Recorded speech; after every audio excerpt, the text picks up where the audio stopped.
Hello, everyone. Welcome to the Arseholics podcast on a Sunday night.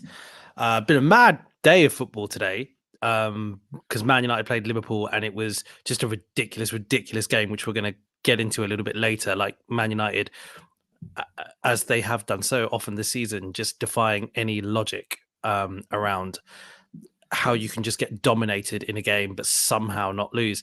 But let's talk about that a little bit later. There was also the Man City game yesterday to reflect on, but the main game we want to reflect on is Arsenal against Brighton. Arsenal were away to Brighton, and then we're going to preview the big Champions League game that we've got in a couple of days. So to do that with me, Raj, while Myers is still on holiday, you've got Aaron. Hello, Aaron. You all right, mate? Good evening. Yeah, I'm saving my Arseholics holiday allowance till a bit later on in the season, I think. Or maybe not. I'm saving it till summer, like a good podcaster. You know? There you go. Likewise, but I'm going on holiday in June. Yeah. The holiday I went recently was in the international break. Do you know what I mean? Yeah. Like I'm just very organized like that around the important things. Yeah, no, I've booked a holiday end of May, but it's like in that gap between the end of the season and a possible Champions League final. Oosh. But so it's good. I'll get back, I think, 4 or 5 days before a team is in the Champions League final, and hopefully that team is us. Yeah, indeed. And I've got a wedding on that day of the Champions League final, so I've got to navigate all of that. But Okay. yeah. But that should be navigatable because it's like, does the person whose wedding it is listen to the podcast? well, firstly, no. Okay. They don't like football, which is probably why they booked their wedding on the Champions League final. Yeah. But the second bit, I think it's a church when it sort of kicks off around 3:00 or something like this. And I think, anyway, we can get out of it. Anyway, why are we talking about that? Because we've got a long way to go before we start talking about Champions League finals. We've got the quarterfinals coming up against Bayern Munich, as we just mentioned. But then even after that, let's say we get through against Bayern, which obviously you hope you very much do. Then it's one of either the mighty Man City or Real Madrid anyway. But let's talk about all that in a bit. Let's firstly reflect on the win against Brighton, Aaron. And so, like, obviously, you and I watched this game together. We were at a first birthday party, a lovely little occasion, but we did manage to find a great spot by a bar with a TV to watch the game. There was no commentary to kind of, I guess, bias our assessment of the game in any way. And I think both of us just agreed that it was a magnificent away performance, wasn't it, mate? Yeah, it was so good. Just, I wasn't aware of Brighton's home record before we went there. And it was something I think they've lost at home since like late last season or something like that. I think West Ham were the last team to beat them there. So I think August. Was it August? Right? Yeah, August. So it would be this season. But okay, fine. But yeah, I think wasn't it? Sorry to interrupt. Wasn't it a freak game against Everton or something like this? They got battered like by Everton randomly. I'm pretty sure that might have been it. Yes, I think so. Yeah, I should really check before I came on. But no, I think look, I wasn't aware of that, and I think Brighton are a team. And I know people will say their level has dropped this season, but Brighton are a team that I really respect and I really like watching even now, and I really rate them as a football club. And look, they're not as good as they were, but they sold, in my opinion, two of the best midfielders last season in the Premier League, and for silly money, and they're still. This is Brighton Football Club, man. Like, this is like a club that 10 years ago were nothing. And now we're like, oh, that's a really serious Premier League team. And it's a tough place to go. And I just think we looked incredible. That first half, just seeing Saka, seeing Jesus, seeing Havertz, seeing them all just click. We had an early chance with that Gabriel header where, we could have gone up 1-0 up very early on. But I just think actually 3-0 was actually, I think, pretty kind to Brighton, all things considered. It could have been a 4 or 5 easily. But honestly, man, I think just this team is right now just so good, and I watch us defensively rock solid. Best defense in the league by far. Going forward, best attack in the league, in my opinion. Especially with Saka looking a lot more like himself this week than he did last weekend. And no, it's exciting, man. I just the levels that this team has gone to now is incredible. I say it every other week now. I think people are probably sick of me saying it, right? Where I never thought we'd see an Arsenal team this good, this competitive at this level ever again for a long time. I thought once the money had come in for City, once the money had come in for Chelsea, and I thought, that's it. We're just going to be fighting for fourth forever. But the job that Mikel Arteta has done with these players and with especially Kai Havertz, which I'm sure we'll talk about later on, is phenomenal. I think we're really lucky, and we should just absolutely enjoy everything that comes our way for the next, hopefully, many seasons to come.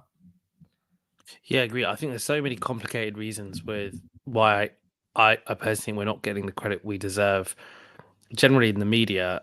But you know what? Most fans of their clubs think that they are underplayed in the media. But at the end of the day, I think let's just assume that I'm right for a second. I think a big part of that is because we haven't won any major trophy yet. But when we do, then all of a sudden it's like a switch flicks and you suddenly get looked at in a completely different way. But anyway, like just to go back on some of your points, I mean, we look so impressive in so many different ways. The goals that we scored, like you're right, it wasn't flattering for us. It could have been way more than that. In fact, I think the expected goals was above 3. I think the expected goals was the highest it's been by an away team at the Amex Stadium for like a considerable amount of time. And these different types of goals that we scored. We score the penalty. We score a goal where we kind of very incisive cutback strikers, kind of poachers goal. We score a counter-attacking goal, and across in between, dispersed through all of that, were very close moments of other goals in terms of set pieces and Gabriel's header at the start and a number of chances that we had elsewhere. So it's just super impressive. And I think someone touched on, I can't remember which pundit touched on it today, or maybe it was on Match of the Day or something like this. But it's like Arsenal seem to now be going into this run-in with this mentality of sort of elevated stature, kind of like you're going into games thinking we are totally confident that if we do all the things that we are capable of doing, we win this game. Like it's not oh my god, it's going to be oh my god, I wonder if they're going to get on top of us. How are we going to cope here? How are we going to do this? I wonder if the ref this. It's not. It's basically, it feels like we're going into games going, we will win today. We are completely clear as to how that's going to happen, and that's just how it's going to be. And it sounds like that's what all top teams sort of do. Before I just switch to you for your view on that, just big up Mobe in the comments. I haven't heard from you in a long time, my friend. Good to hear from you. But no, yeah, Aaron. I mean, I know a lot of that was just sort of confirming the stuff that you've said. But it was also another game, right, where as much as we talk about the attacking stuff, let's go back to the defensive stuff as well. And it's another clean sheet. It's ridiculous. It's like a clean sheet machine. It's ridiculous. It's outrageous, and it's almost unheard of because we're keeping clean sheets in a way that other teams in the past who have kind of historically been incredibly solid defensively, we're doing it in a bit of a different way. If you look at some of the numbers from recent games, I think one of the features of Arsenal are when it gets to the last 20 minutes or so of a game where you expect the opposition to be going at you really hard because they're chasing the game or they're trying to get a goal, we barely concede a shot during that period. It's absolutely unheard of. Yeah, it was incredible. I think I don't remember them having that much. There was the one where Raya had to make a pretty good save from, I think it might have been Enciso or yeah, it was Enciso, yeah. Enciso. And that was a pretty good save. I think they had a couple of decent half chances from outside the box where they looked like they might be able to do something. But the way the way we get back into our shape and the way we transition back from, this, whenever Brighton have the ball, we look so comfortable out of possession now.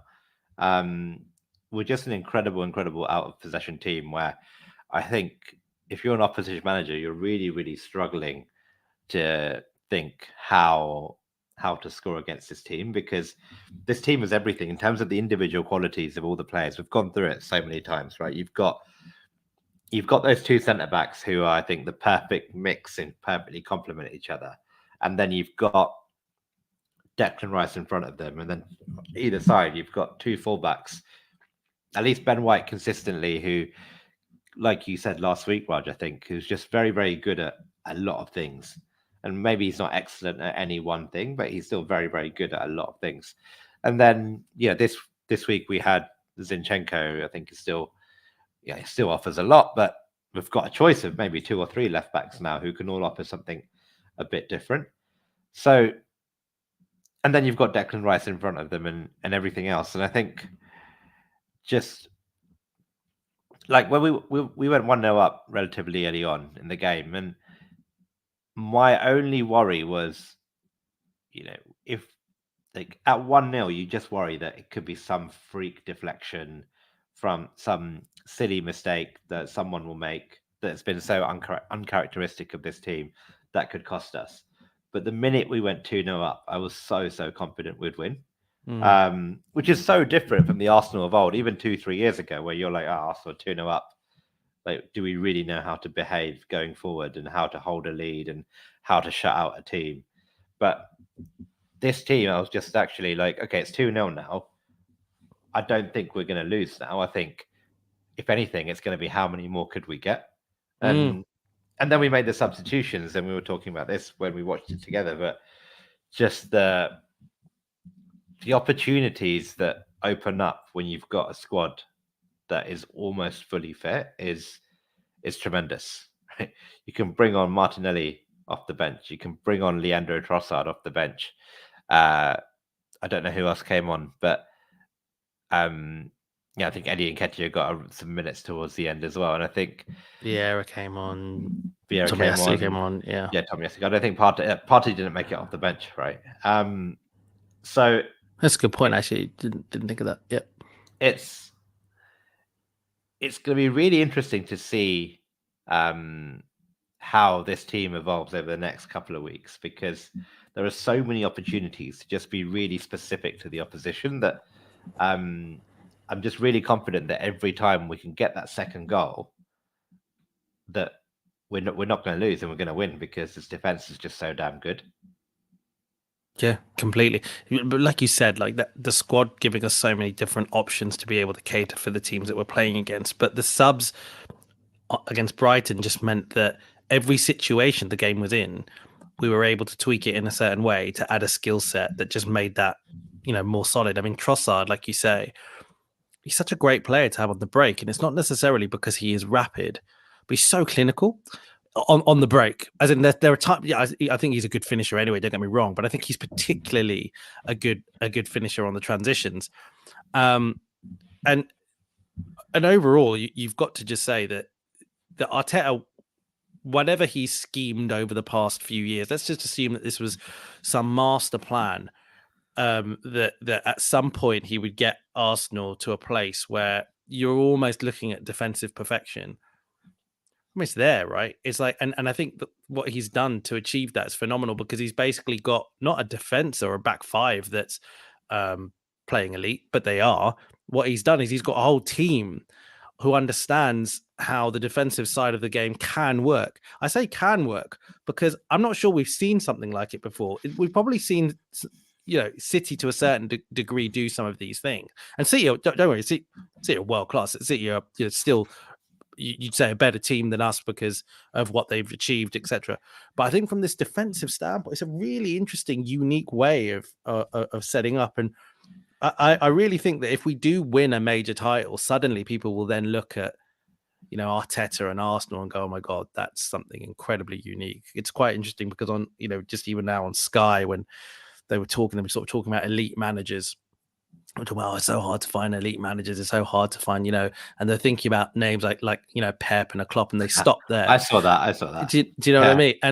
And in fairness, I'm like, do you know what? Like, I'm not trying to be oversensitive as an Arsenal fan, because fair enough, Arteta hasn't won any major trophies. I get it, but it is interesting, right? The moment you win one, you're suddenly talked about and looked at in a completely different way, which I'm not sure is right or wrong, but it's just the way it is. But whatever the case, just phenomenal from the boys.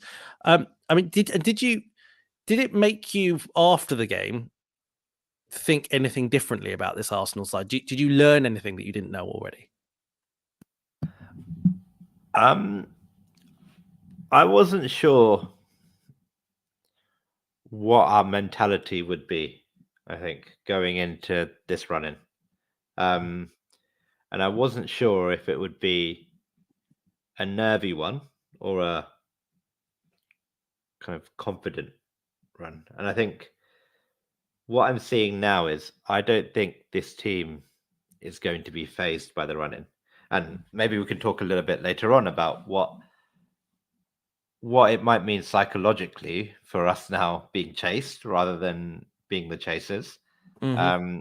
But I'm less worried about it than I was, because I think, when you are under pressure, I think it kind of inhibits you sometimes, right? And it inhibits your attack, and it inhibits your defense, and it inhibits you doing the things that you should be doing. And I think we saw that a lot last season, where that was the first time this team were in anything like what you could say is a title race. And for a lot of the squad, it was actually quite unexpected, in the sense that they weren't from day one of last season, they weren't expecting to be in a title race last season. But I think this season has been a bit different, in the sense that we have been building this squad, building the fitness, building the mentality on the expectation that this period would come, right? Because that's what Arteta does. He's like, this team is going to be playing 2 games a week every week in March, April, and May, because they're going to be in the latter stages of Champions League, and they're going to be fighting for a title. And that was always a baseline assumption. And I think what surprised me is it looks like this team are kind of embracing that. And that's what I saw. I didn't see a team who was hiding yesterday. I saw a team who came out and said, we're going to play, we're going to do our thing, and we're, like you said earlier on, we're going to win, because that's the expectation that this club has, and that's the expectation that the manager set upon these players, that you go out and you win well. So it surprised me how comprehensive it was. I was expecting a nervy 1-0, and it wasn't, right? We're sitting here thinking that could have been 4 or 5, because actually 3-0 overall was actually probably a bit kind to them. Yeah, agreed. Like you say, it was never nervy at any point. And, Mobe in the comments talking about how he misses a scoring from set pieces, and maybe it'll be Big Gabby heading to steal the title. I have to say, there was something I was thinking about the other day. Other days, and during the Brighton game. It does feel like a little while since we scored from a set piece, which, I don't mind at all, because obviously we know we've got the set pieces in our locker. We know that that's a thing that we could do. It's nice seeing the proportionality of goals spread in other ways, but Gabby should have scored in the first minute, shouldn't he, against Brighton? That was his sort of bread and butter. But anyway, let's talk about a couple of the players, Aaron. And let's talk about Kai Havertz. We've talked about him a couple of times on episodes. I think we talked about him, maybe if it wasn't the last episode, the one before that. But he continues to sort of find ways to impress, continues to find ways of showing how important he is to the team. Interestingly, he'd sort of been sort of clocking up the goal and assist numbers since the start of 2024, and I haven't got the stats to hand, but I think it's pretty impressive in terms of, I think, maybe the last 7 or 8 games. I think it's something like 6 goals and 4 or 5 assists or something like this. It's quite impressive. But do you think that the Brighton game was close to Kai Havertz's best performance in an Arsenal shirt?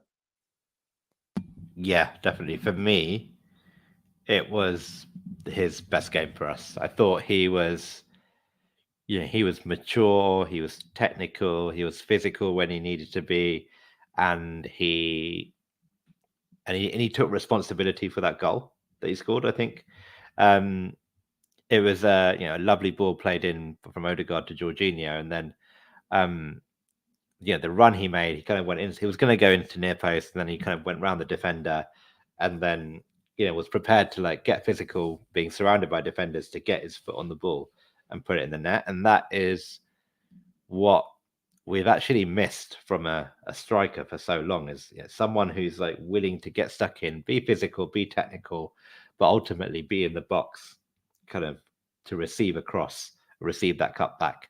And it was good to see. But I just thought his all-round game was phenomenal. I think it was him that played in Trossard as well for the second one. Yeah.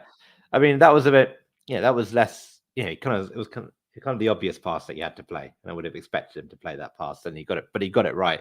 And then Trossard obviously does a lot from there. But I thought he was fantastic. And it's interesting because he, like, on social media, I was giving Arteta a lot of credit with what he's done with Havertz, right? And I think Arteta kind of, in his post-match comments, alluded to the fact where he kind of said, look, sometimes you've got to just go with what happens with players. And he said, I was going to ask you about this, actually. The way I read it, he kind of said, like, look, we kind of bought him to play as an 8, but it turns out he's much, much better we'll say up front as a striker. It's not a traditional striking role, but he's far more comfortable there. And sometimes you have a plan, it works out. Sometimes there's just an element of good luck where you try something and it works. I think you've said this before, Raj, right? Like, whilst it might not have been the plan to play Havertz as a striker, there was certainly an element of knowing that we could do that probably influenced us signing him. Right. Yeah. I think personally it was very clear that we signed him to be the next Granit Xhaka. But I think we probably thought, look, if we need to play someone up front, we could go long to Kai Havertz, and he's tall, he's physical, he could do that. But I genuinely don't believe that anyone at Arsenal saw him doing what he's doing now for us this time. Like, I don't believe he is essentially keeping one of Gabriel Jesus or Martinelli out of the team every game because he's playing up front, and he's doing it so well. So yeah, I think really impressed, really keen to see where he gets to. I just want to see, because he's now broken, I think he's having his highest goal scoring season in the league for Arsenal, and he's bettered his Chelsea goal scoring record for any single season. So really, really impressed. Very, very happy to admit that. Look, I was very skeptical when we signed Havertz, right? I was like, I do not see what this guy will bring for that price that we paid. And then even by December, I was like, I still don't really see it. But he is, this year, just turned a corner, done really well. Sounds like, it looks like he's just in a good place mentally.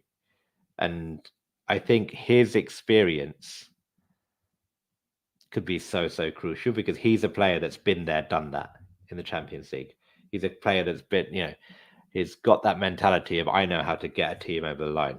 And I'm just hoping that with players like him, Jesus, Zinchenko, that, and then plus the added experience of all those players that were on the journey with us last year, can actually add a huge amount of value in these next 7 or 8 games. Yeah, fully agree. Just going back to some of Arteta's comments on Havertz, because I'm not sure if the transcript that you read was from the same interview that I saw, because I saw his interview on Sky. So we're actually talking about it, and he said the words he used then I thought were really, really interesting, because what he basically said is, we signed him knowing that he could play in basically 3 positions. And then he goes, but sometimes you've got to bring someone in and you've got to sort of get a feel for it and see how it works out. Now, I thought that was really interesting when he said that, because I wasn't sure, I would have been surprised if he was actually being honest there, right? Because I can't believe that you go and spend 60 million on someone without having a very clear idea. You might think they can legitimately play in a couple of positions, don't get me wrong, but I never think Well, I can't imagine that you're going to spend 60 million without saying, okay, this is the gap that we have. This is how this person's going to fill it. This is how I'm going to use this person primarily, and we might use them in some other ways. The way he made it out was like, yeah, like we knew we got a talented guy. We wanted to see how it would work out, and now we decided to shove him up front. You know, it sounds a lot cooler the way that he made it out to me than I imagine it is in reality. Maybe there was a plan. Maybe this was a complete divergence of plan. I don't know, but whatever it is, it's obviously working out incredibly well. I want to ask you about another couple of things, but there are loads of comments coming in. Beyond the hashtag, Stevie, how's it going?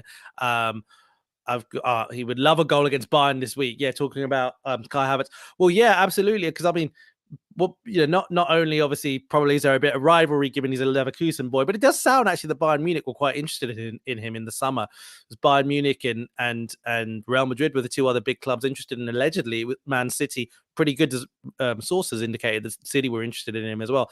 So it's just an indication that you've got some very, very big clubs and big managers that sort of looked at Kai Havertz and thinks he can offer something there.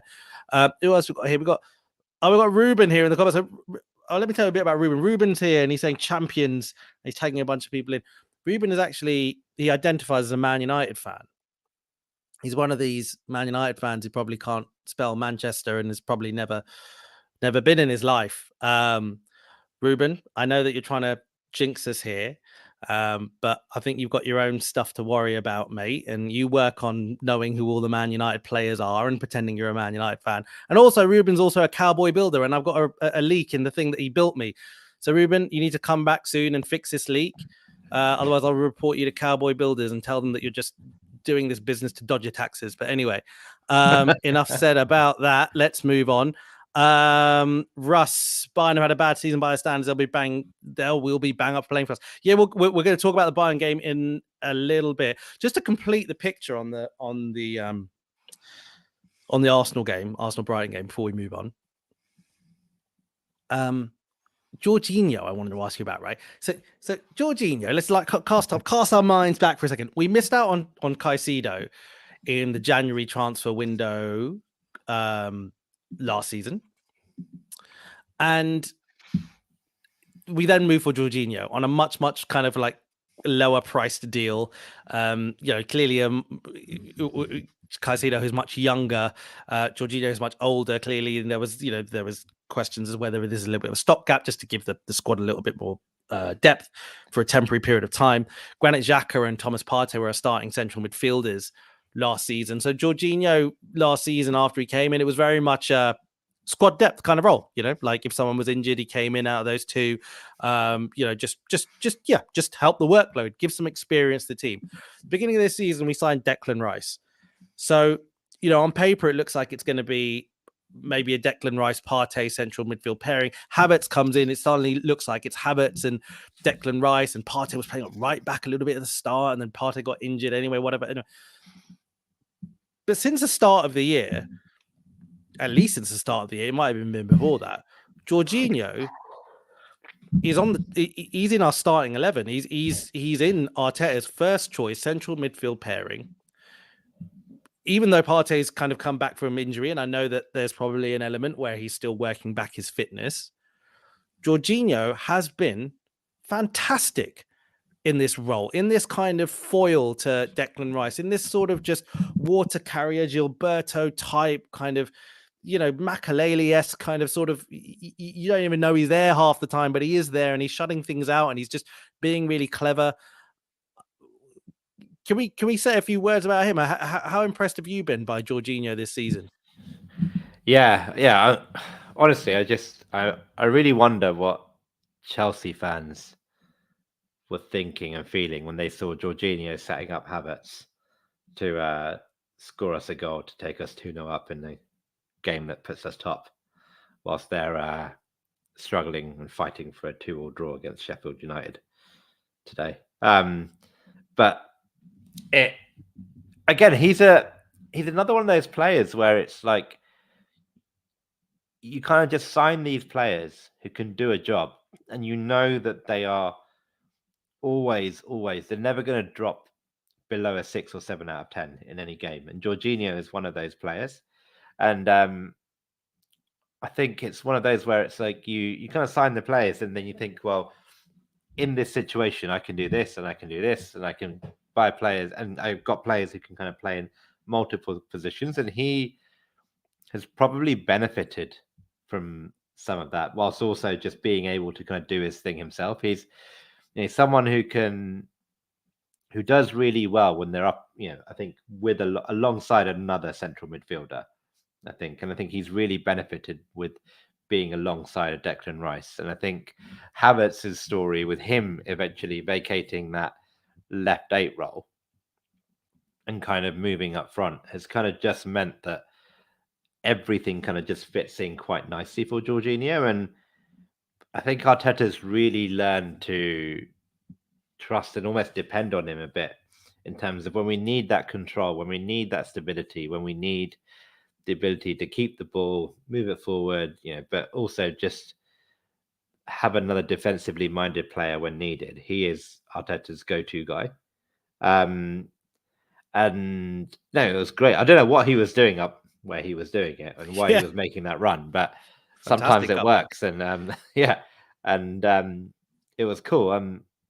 Like I said, I think the only issue with Jorginho is, can he last the season playing 75 to 80 minutes twice a week? I'm not sure. And I think Thomas Partey's role could just be, actually, I'm going to come in, and Thomas Partey's role will be, I'm going to try and keep Jorginho as fresh as I can to make sure that when Jorginho is fit in the big games, Jorginho plays. And then once Jorginho has expended his energy, or once the game is won, Thomas Partey comes in to say, actually, no, I'm just going to balance out his minutes and his fitness and make sure that he can continue to stay fit and do what he needs to do till the end of the season. Yeah, agreed. And Russ, kind of with a sort of connected comment to this conversation, says, question for us: do you think Jorginho will be here next season? And Mobe giving a little sneak answer for us, and from his opinion, saying, I really hope so. Partey is the one that needs to go. Just quickly, let's discuss this for a second. I mean, my view, Russ, personally, to answer your points, I do think Jorginho will be here next season. I think he'll be here next season for a couple of reasons. One, I think he's 31, 32. It's not so old.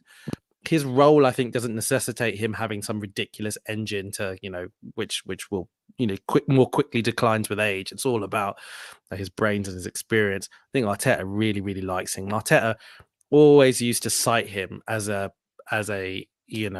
talent in his position, even before we had signed him. But I think there's another factor. I think the thing is, I think if Arteta, if we do offer him a new contract, and even if it's the case where we say, listen, because I think Arsenal might bring in another central midfielder in the summer, but let's say, even if we're very transparent about that and say to him, listen, it might not be that you're going to start every game, etc., etc. I still think he stays. I think he stays partly because of a personal reason. I think his other half is English. I think she's a Londoner. They've got small children. All that stuff matters, all that stuff plays a big part.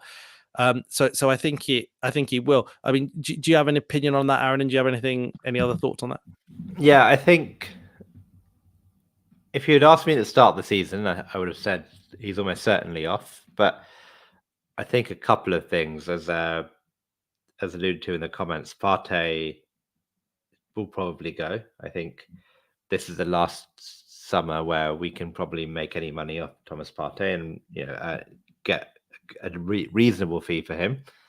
And then secondly, I think it's one of those where Jorginho kind of came here with the expectation of, I'm going to be a squad player, right? And he probably came here saying, I'm going to be a squad player for a team that's fourth, or going to be pushing fourth, maybe third. He's now saying, I'm going to be a squad player / regular starter for a team that's challenging in the Premier League and the Champions League. I don't would he go? I mean, if he goes somewhere else, is he going to play every 90 minutes week in, week out? No, I don't think so, because I think his game, he probably would benefit from less regular minutes and not being an out and out 90 minutes a week player. And I think we've got the space in the squad to accommodate someone like him. And I think every time I see Jorginho, I think he reminds me a lot of Mikel Arteta when we signed him. in the Yeah, sense that he's that kind of reliable guy. Look, I think eventually the injuries and the fitness will start to affect his game, but look, he's pretty much managing 2 games a week now, almost, fairly regularly. And I wouldn't be surprised if he starts on Tuesday, and then again against Villa. So yes, he's getting on, but he's not 37. He's not Pepe from Porto standards, where he's like, okay, we've got to really be careful here. He's probably still got a good few years in him, and then I think he will very quickly go on to be quite a good coach, because he seems. I think it's, and maybe I'm biased because again I see the Arteta in him, central midfielder. Like, yeah, there's a lot of central midfielders out there who've just gone on to be good coaches. So I do have him. I think he is doing his coaching badges at the moment. So I do have him going on to be a good coach. You never know. Maybe one day, future Arsenal manager. who knows? He kind of he looks a bit almost too laid back to be a manager, though. Do you know what I mean? He's like kind of just Yeah, it's too pretty, smiley. Yeah, he looks yeah. quite jokey. But yeah, you're right. Yeah, he's not. Yeah, even Arteta, like, he was never that jokey at 31, 32, right? He always seemed quite like, serious. yeah, quite a serious guy. He always seemed like a manager who was just playing football so he could become till he was like old enough to become a manager. Yeah. But Jorginho doesn't seem like that. So Agreed. yeah, no, it's again another one that I've been really, really pleased with. Like, completely surprised me how often he's playing, but fair play to him. Comes in, does the job, seems to be benefiting from the system that we have and the players around him, and just fits in so nicely. Totally agree. Fully agree. Let's move on because I've got a lot to cover. Let's talk about the other results to our title rivals. So Man City went away to Crystal Palace. They won 4-2 in the end. An interesting game. They went a goal down, and Palace looked pretty good at the beginning, actually. They probably had chances to go to 2-0 up, but then City fought their way back and then had a spell where they actually just completely dominated Palace, made it 4-1, and then Palace score, you know, do you want to call it a consolation goal, whatever, a meaningless goal towards the end. So 4-2. And then obviously there was that cracker of a 2-2 game today between Man United and Liverpool. Before we just sort of dissect that Man United Liverpool game, just taking a step back, what are your overall kind of any overarching feeling from that City game? Look, I know if Mize were here, Mize would very much say that it's going to be us and City battling it out towards the end, and City will be very much like a lot of people do say it'll be us, like City and City. I think statistically, City are now favourites. On that Opta thing, on the Opta thing, which is yeah, because I think it's, if you look at their run-in, they've got some very, very kind fixtures, and I don't see them dropping points. And I think they can very, very easily win all those games. Yeah, and the thing is, we would have to be perfect, right? And if we're not, then they're just going to pounce. Yeah, look, I think it's gonna be brutal. I think the team who wins it will win. I think there's 9 games left now, or 8 games left. We'll have to win at least 7 games. Is there only 7? Yeah. 7 games left. Damn. So yeah, I think it'll be 6 out of 7 wins is the minimum to win it.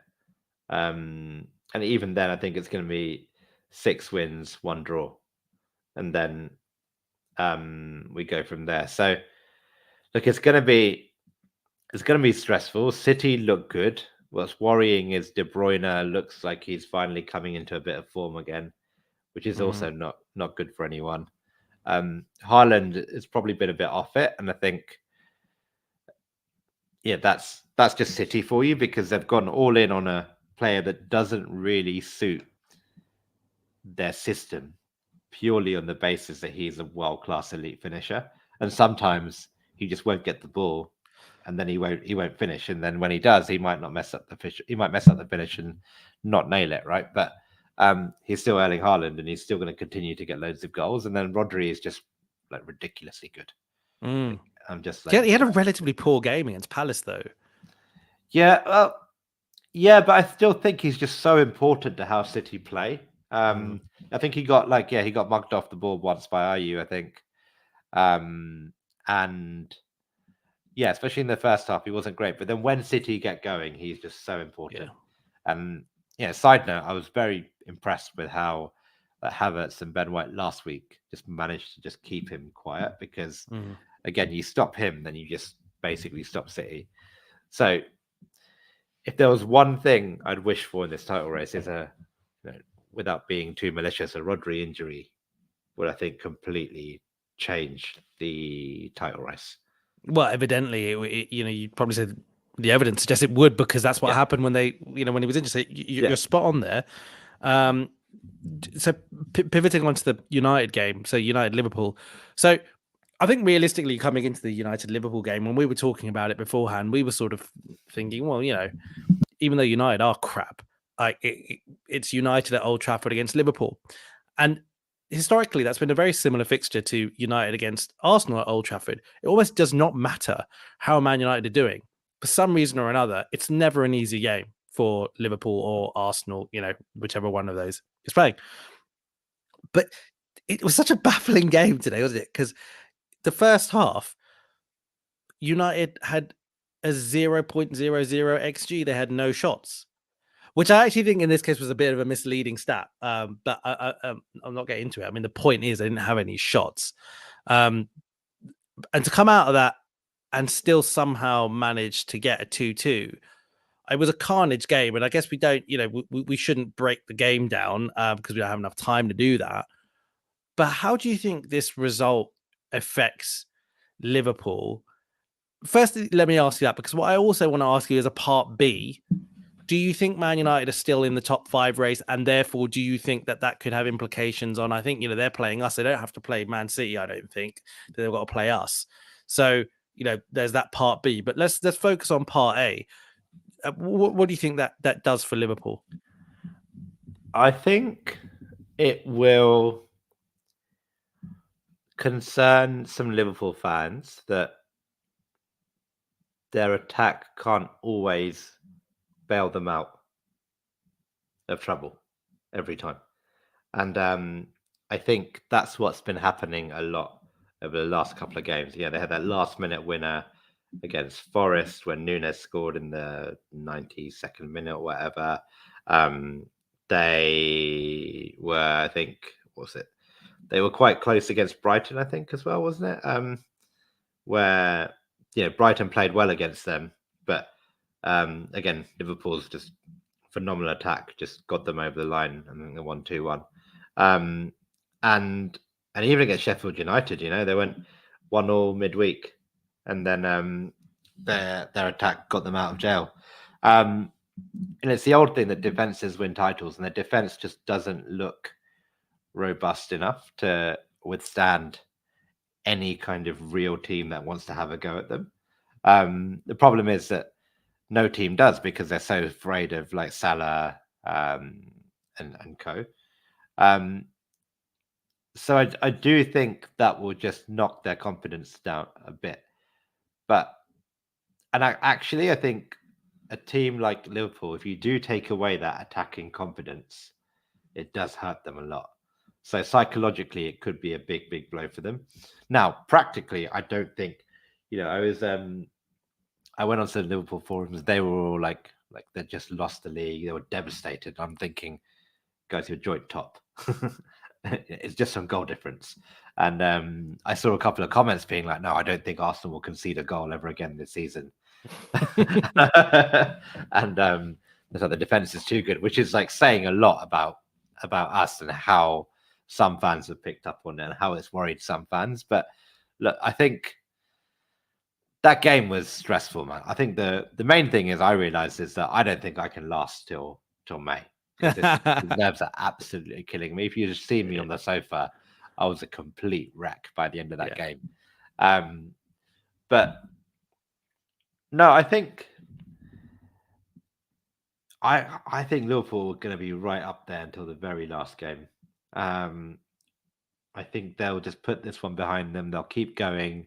The only thing maybe might cause them a bit of problems is if their Europa League run turns a bit difficult. I know they've got Atalanta, which again shouldn't be too much trouble, but again, the Europa League, is never going to be super easy. But again, you should be comfortable. I'm not sure who they've got in the semi-finals, but again, you'd hope for a tricky tie, and maybe that just gives them an extra injury or an extra thing to worry about, or another long distance away trip, and it just makes life a little bit more difficult for them.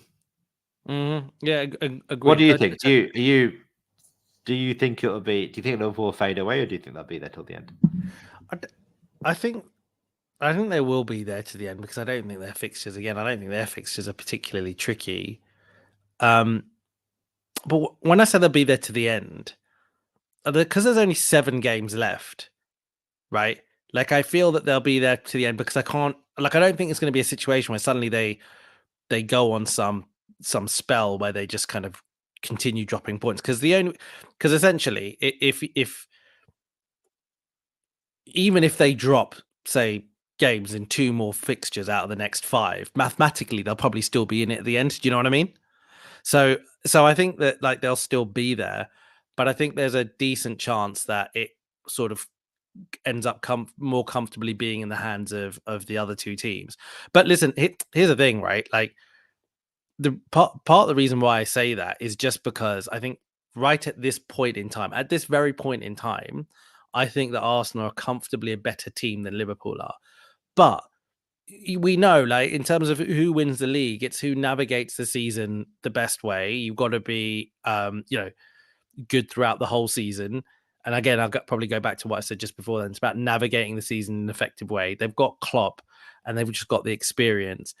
And I think Klopp's style and the way that, they play probably does mean it's the best possible style of play that you could have for mitigating defensive weaknesses. They've got so much belief, they've got that chaos factor, and they're really good at creating chances and being effective at scoring goals. So because of that, like ultimately, I think they'll still be there. They'll still be right there.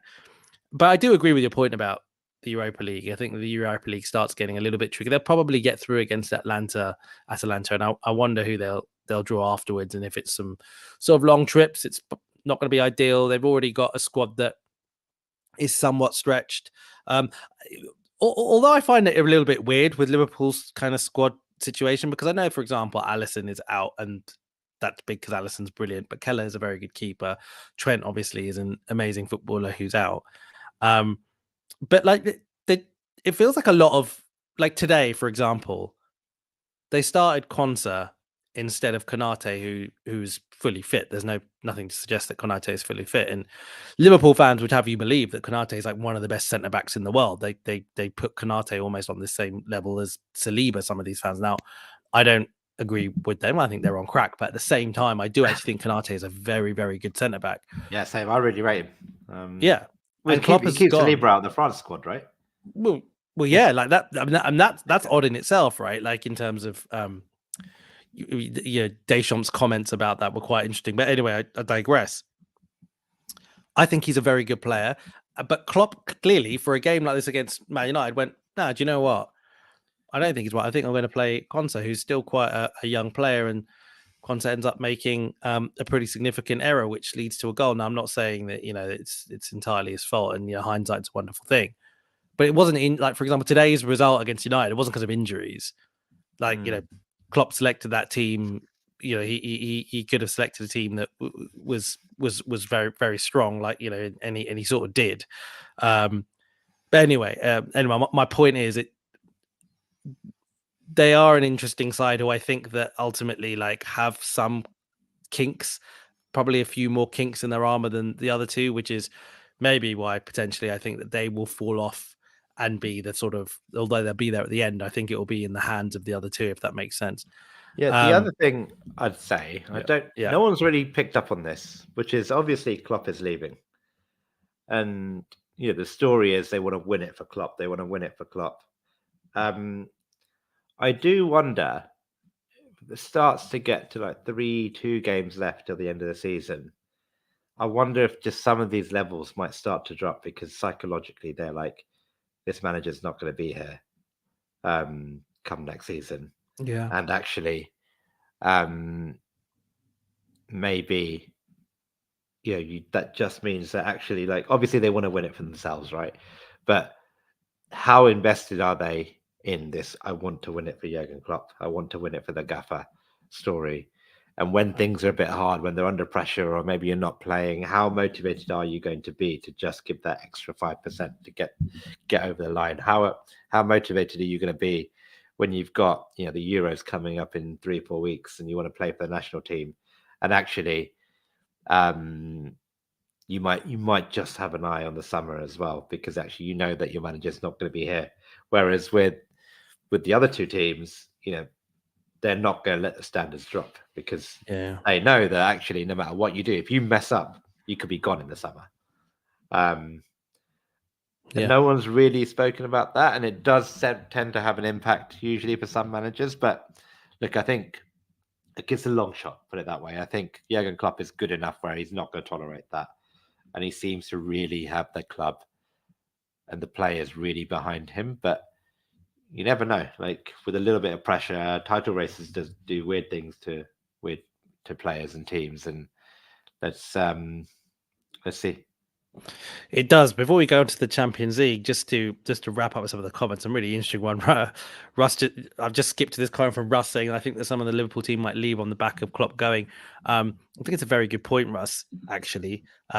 Trent's contract situation is definitely one to keep an interesting eye on, right? He's the one that, he's the big one that hasn't really renewed yet. So I think Van Dijk hasn't renewed. There's someone else that's quite big that hasn't renewed, but obviously Trent is young. Trent's a young player. Like, he's still there, like, big hope. And he hasn't renewed. And I just wonder whether he looks at it and goes, well, I've won the Premier League here. I've won the Champions League here. Now that we're changing manager, is this a good opportunity to almost leave on a sort of Liverpool career high, in inverted commas? There sounds like Real Madrid are kind of looking at him. I don't know if they'll be able to afford it. I've not heard that. Yeah, I don't know if they'll be able to afford it given the Mbappe stuff, but given they are going to get Mbappe, is it on a free, I think, right? Like, I know his wages will be high and everything, but I wonder if there's some fancy and creative accounting that they'll end up using to be able to get a Trent deal done. Who knows? Anyway, but I think, Russ, I think you make a very, very good point there. Quickly, like, on the rest of the comments about the league. So yeah, Stevie saying it's still too tight to call, but City's fixtures still make them favourite. Europe might be the thing that sways it for the either three teams. I think it's a really good point. I really think Europe's going to play a massive factor. If you look at, like, us, partly the newness for us as well, right? The excitement. If we can get through Bayern, you wonder, is that going to be a good thing? It could be a good thing for our league campaign. It could also be a bad thing. If we lose against Bayern, it could be a good thing for our league campaign. It could be a bad thing. There's so many ifs and buts. Klopp's obsessed. Mobe says Klopp's obsession with doing it different from City is a reason they've only won one title in his era. That's a very interesting point. Maybe that's something to explore at another point. But I do like your other comment here, Mobe says, like Trent said, it means more. No, it doesn't. You're just a bad loser like your manager. This is fighting words from Mobe today. Like, I do love it. I did feel some of those Liverpool comments recently were a little bit odd. The whole "it means more" thing, the whole thing with Curtis Jones, where he was kind of talking about Arteta when Arteta was doing the fist pump, and he's like, "Oh, that's kind of our thing." Like, you guys are getting a little bit too egotistical, I think, with some of your comments. Anyway, Aaron, and let's talk about the Champions League for the next kind of few minutes before we shut off. So, look, one of the biggest games in the Emirates era is coming up. I say that. I know we've had Champions League quarterfinals before. I think we have, at least if my memory serves me right, in the Emirates era. But this feels like it's so monumental because we actually haven't had one for so long. But it feels like also because for the first time in God knows how long, because we used to draw teams like Bayern Munich and Barcelona in the Champions League, and invariably that was where our journey would end. But the first time that I can remember, we're going into a Champions League quarterfinal against a behemoth like Bayern Munich as favourites. I don't know actually if the bookies officially make us our favourites. I haven't checked, but I think the general feel in the football world, the pundits, the fans alike, sort of feel like if Arsenal turn up and play like Arsenal are playing, Arsenal win. And partly that's because Bayern are having their worst season for a hell of a long time. They are so far off the top I think you pointed out yesterday that Leverkusen need one more win, I think, to win the title, which is ridiculous at this stage of the season. They are so far off. They're joint third on points. It's been atrocious. It's a truly atrocious season for Tuchel, and as we know, Tuchel is leaving at the end of the season. So this is sort of their saving grace. Before I just get your comments, just they're obviously a side with so much Champions League experience, and pedigree. I'm interested to know whether you think it's as we are the favourites in the way that others are making out, and whether you think that Bayern Munich will see this as something that can really save the narrative of their season, or do you think that their abysmal kind of league campaign is just symptomatic of perhaps the fact that they're just not that good, and we might see that in this quarterfinal? Yeah, I think it's probably a bit of both. I think Bayern will probably, I'm convinced they will raise their level because they know that they have something to play for in this competition. And this competition can save their season. Even just getting to the semi-finals or getting to the final will be a huge, huge success, given everything that's going on in the league and domestically. And I think they will be up for it. And I think Kane especially will know that this is his last chance of a trophy. Otherwise, he becomes another footballing meme over the summer until he has another go about trying to win a trophy. And I think, look, imagine how he must be feeling. He must have come here thinking, I've got guaranteed 3-4 Bundesliga titles, and now he's fighting for second place. But I don't think they're that good. I really don't think defensively they're that good. I think their midfield is a bit all over the place. Going forward, they've still got a lot of goals because of Harry Kane. But apart from that, the minute they lose the ball, they're just so easy to transition against. They're so easy to get at their back four. They're so easy to run at. And I think the key for us is to make them think and remember about their league form and make them remember why they're second or third in the Bundesliga. And what you don't want to do is, I actually think we're in danger of sometimes respecting them too much, but you don't want to get complacent either.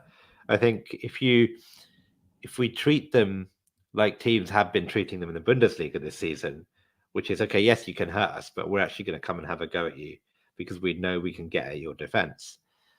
I think we will very quickly show our superiority. The big risk is we show them too much respect, and then they realize, hang on a sec, we're Bayern Munich here, and actually this competition we can win. We just need to win realistically 3 games out of the next 5, including 2-legged ties, and we could win the Champions League, and everything is forgotten. But again, I have a lot of confidence in these players that I think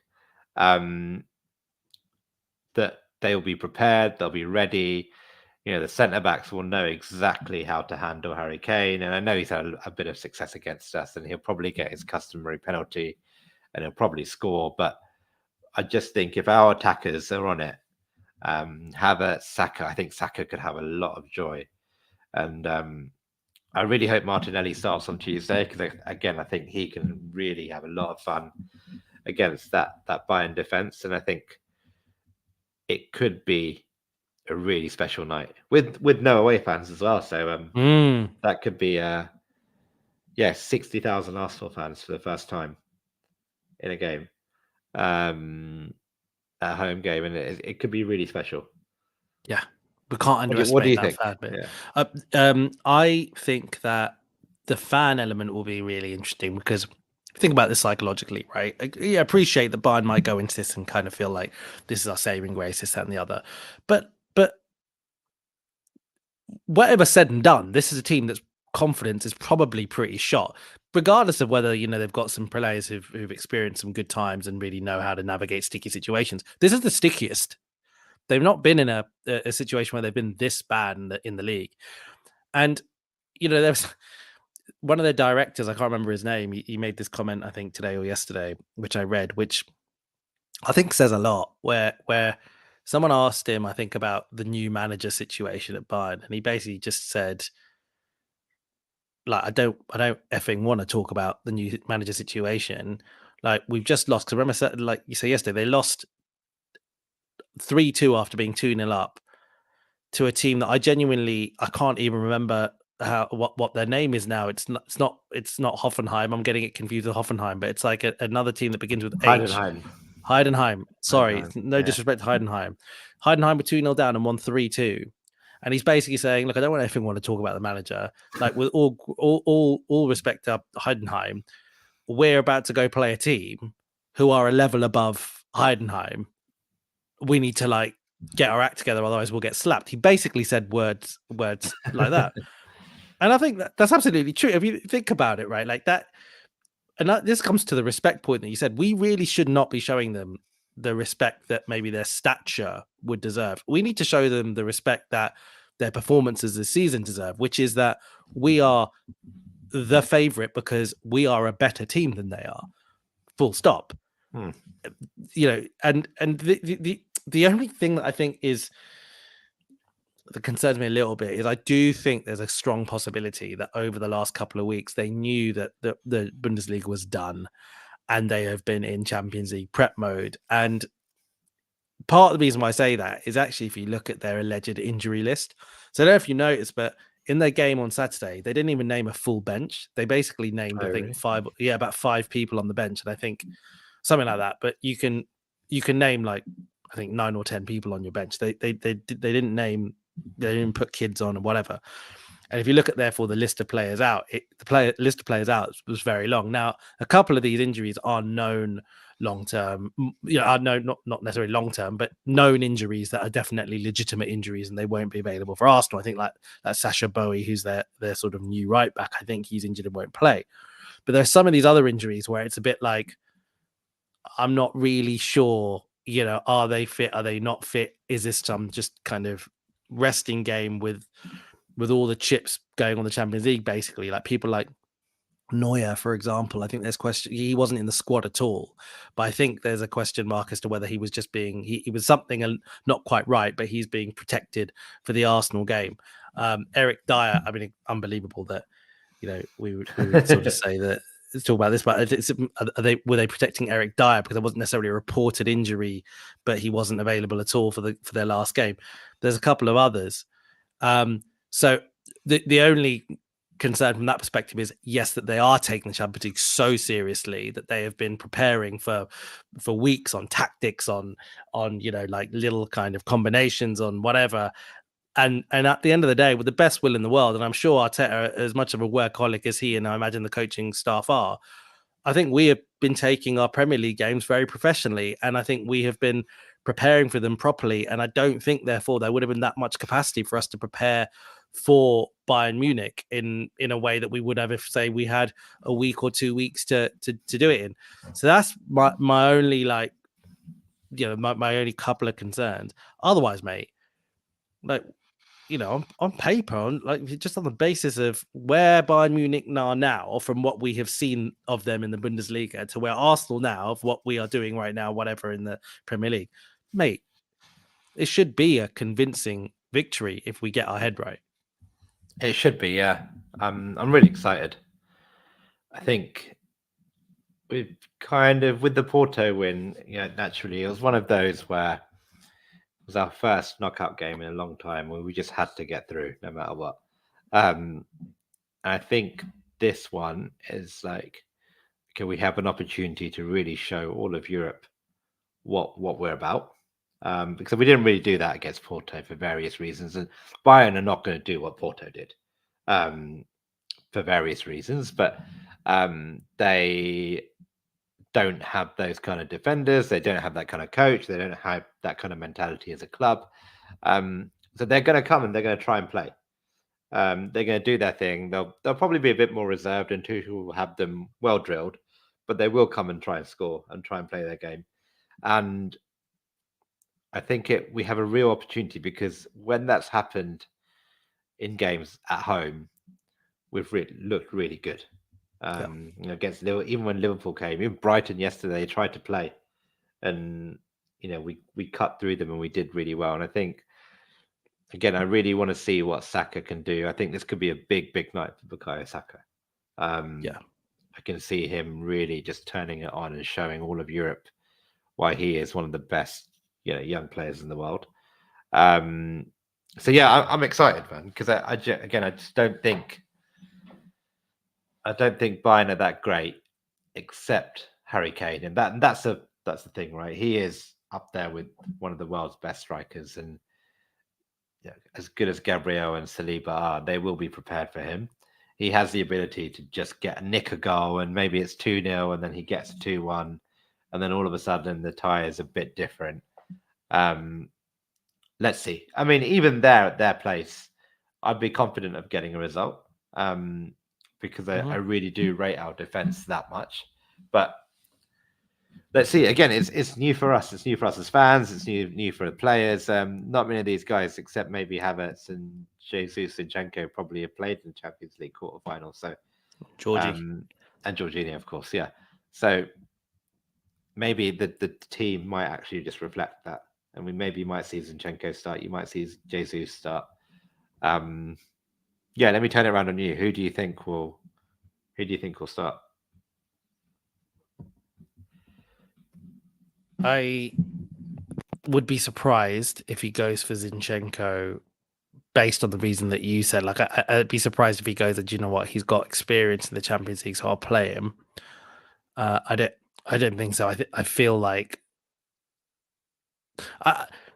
the only reason I think he could start Zinchenko is if he looks at how Bayern are going to set up and thinks that they won't play a traditional sort of wide system. And if he thinks that they're going to have more inverted wide players, like in the same way, basically, that in the same way that I think City did, like when City played us, they started the game without any true sort of width, and they brought their width on later. That's the only thing. If he thinks that they're going to just try and congest the pitch centrally, and therefore maybe then he plays Zinchenko. But no, if you're asking me, put a gun to my head right now and ask who I think I'm going to start, I actually think Tomiyasu starts on the left. I think that, like, he's been playing him enough to kind of give him the minutes that he needs, that he can play 90 minutes. And I think that, he rotate. I think if Tomiyasu had have started against Brighton, I don't think he would have started on Tuesday. But I think the fact that he didn't, I think, means that he would. So I think Tomiyasu starts on the left. And I think otherwise it's a very standard lineup for us. I think it will be, Rare in goal, the rest of the back four as normal. I actually think that Jesus could start on the left again, and Havertz up front, and Saka on the right. Yeah, I think that could be the case. And what about yourself? And afterwards, can I get a very quick prediction from you? Yeah, so I think Kivior might start, actually. Cool. Okay. I think we've looked pretty comfortable, but again, against Sane, but Sane playing on the right, then maybe he might go for Tomiyasu for those 1v1 situations, where, again, you saw against City where, Kivior did struggle a bit sometimes. Yeah, so but he could go Zinchenko for the experience, but no, I think it'll be probably one of Kivior or Tomiyasu. And then, yeah, I think the rest of the team, I'm inclined to agree. Again, I would personally really like to see Martinelli, but again, and we've mentioned this before, I think Martinelli just fits that super sub role really, really well, in that you can kind of see him just giving Jose 60 minutes and then giving Martinelli the last 30. And he could do some real damage there, because against some tired football, I think it'll probably be Kimmich that plays right back. Mm-hmm. Again, that could be a lot of fun. Great. So what do you think the score? I am going to go 2-0 home win. Interesting. I was debating, but I think the game's going to pan out really similarly to our home game against Liverpool. I don't know why. I just got this feeling that there'll be a certain element where I think we'll give them a little bit too much respect.